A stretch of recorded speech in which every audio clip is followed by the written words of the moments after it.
2022 has come to a close, and regardless of how successful or unsuccessful your year was, we all want to start 2023 strong. We all make jokes about how stupid New Year's resolutions are, but it is undeniable that we all have a feeling of motivation at the start of the year because we have a blank slate ahead of us, and we need to take advantage of that. The way I think about doing this is that I think about the 75 hard challenge. I don't know if you've heard about it, but I'm just going to explain it to you. In a gist, you do two 45-minute workouts a day, one inside, one outside, right? You read 10 pages a day, you drink 4.5 liters of water a day, you do some other things. You take a progress picture every day, and it's hard. Like you do that for 75 days. It's really difficult. You can see all the testimonies, right? Once you when you finish that, you're completely drained because you're pushing yourself hard every day, right? And it's really difficult. And I think the cool thing about that kind of challenge is you get to see how far you can get. Right now, I'm not saying you should do the 75 hard challenge. If you want to do it, go ahead. I just don't think it's for me. I have other goals that I want to integrate into the challenge. So I've created my own kind of thing, and I think this is where I'm going to be getting at with this video.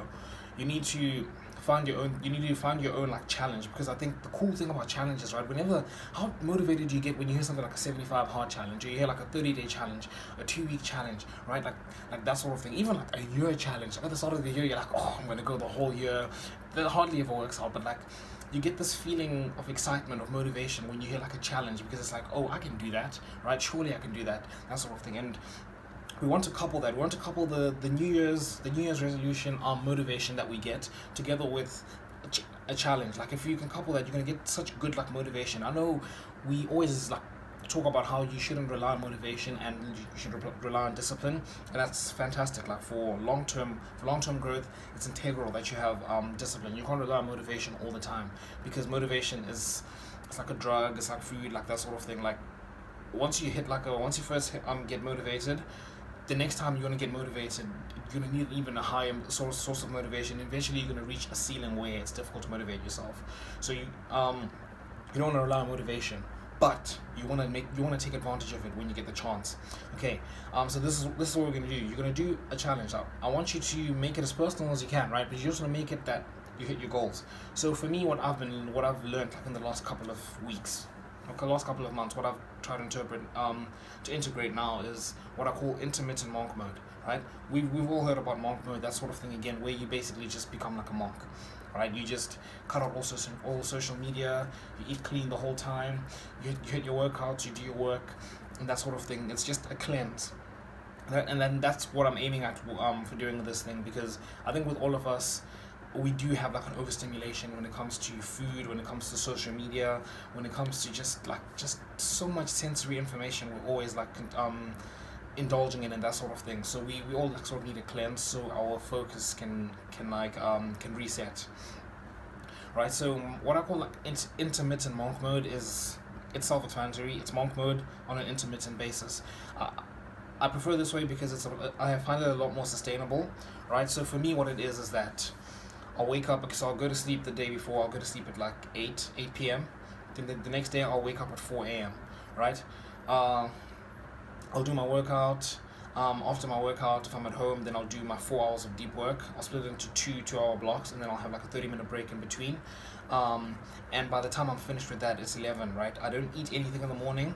I don't consume any content, right? The only content I will consume is when I'm working out in the garage, because it's just really quiet, and it's just really uncomfortable for me when it's too quiet. I'll have a podcast in the background, but that's it. But generally, I'm not consuming any content at all. Even on my break, I'm not consuming any kind of content, not even music or anything. It's clear. My brain is clear, and everything. I'm taking advantage of the morning. If you wanted to see me go more in depth about this, I've made a couple of videos about it. You can just click on my channel. Make sure you hit subscribe before you carry on. You can just find a couple of videos. I have them on morning routines. I have a video explaining intermittent monk mode. But that's the gist of it, right? The underlying thing that I speak about with this is that if I follow that, right, I said, again, at 11 a.m. I finished, right? By 11 a.m. I've done my workout, and I've done my 4 hours of deep work, right? And if you don't understand the concept of 4 hours of deep work, again, I've gone over it in the video. Go watch them. But basically, deep work again. That's where there's like no distractions. You're completely focused on your work, and they've done like research. They've shown that like even the people who perform at like the highest level, like your brain is, you've been like doing deep work for years. The maximum the human brain can take is about 4 hours. Before you start like declining, in terms of like how effective you can be, and that's why I've set it at like 4 hours. But if I do, but the whole gist of this is that if I do that little morning routine from 4 a.m. to 11 a.m., if I do that every single day for a year or two, like I'm gonna be like leap years ahead, leap years, light years ahead of where I am, right? Because like if I can just do that every single day, I'll achieve all my goals, and that's basically it, because that's the baseline, right? Because if you've read Atomic Habits, which is a fantastic book, I suggest you go read it.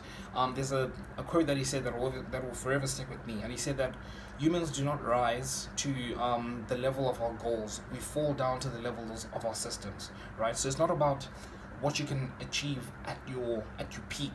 It's about how low you can go when you're at your lowest, right? And we just want to raise that bar. Okay, so if even at my lowest, I'm still completing like that morning routine until the one from 4 to 11, like that sort of thing. Even at my worst, I'm able to do that. The sky's the limit, because like I said, if I do that every single day for like 2 years, I achieve all my goals, right? And I need you to implement something similar to that, right? Go watch the monk mode video I've made, the morning routine video I've made. I go in more into depth about this, but it works. It will work amazingly for you. Like if you can start something like that at the start of the year, you're gonna go hard. Like obviously the whole point is to go as long as you can. You want to make this like a sustainable thing. The 75 hard thing, again, I don't like it because it's quite short term, and then after that it's sort of like falling back. And again, like it's cool to see like how hard you can go, and if you want to try that, go ahead. If you don't have like specific goals you're aiming towards and that sort of thing, go do the 75 hard challenge. It'll be amazing for you, and just like your discipline and that sort of thing. But yeah, like implement intermittent monk mode. I've explained that. Another bonus tip I can give you that you can try and implement to sort of increase your productivity is something I learned like last year. It's something called 12-week years, right? So instead of like looking at like we're speaking about it now, where it's like the new year is coming and you've got like this surge of motivation because you sort of got like a blank slate, right? Now the concept of 12-week years is that you split your year into 12 weeks, right? So 12 weeks is 3 months, and for 3 months, for each 3 month period, there's 4 of those in a year. So all of a sudden, all your goals that you'd set for the year, you set those for a 12-week period, okay? And then at the end of the 12-week period, you revise it, right? So that would be at the end of March, going into April. That's a new year, right? It's a new year. You're setting new goals and that sort of thing, because what that does is it inserts like more urgency, and also you get, instead of getting like that New Year's feeling at the start of the year only once, you're getting it 4 times in a year, right? And how many times do you like make goals at the start of the year and you just never complete them, right? And that's the whole concept of like the 12-week years. But yeah, just implement intermittent monk mode and 12-week years, and you can start 2023 strong, and you can go like pretty far if you manage to do it sustainably and you just don't stop. Make sure you hit the subscribe button below to join the Self-Improvement Brotherhood, and until next time, I'll see you boys.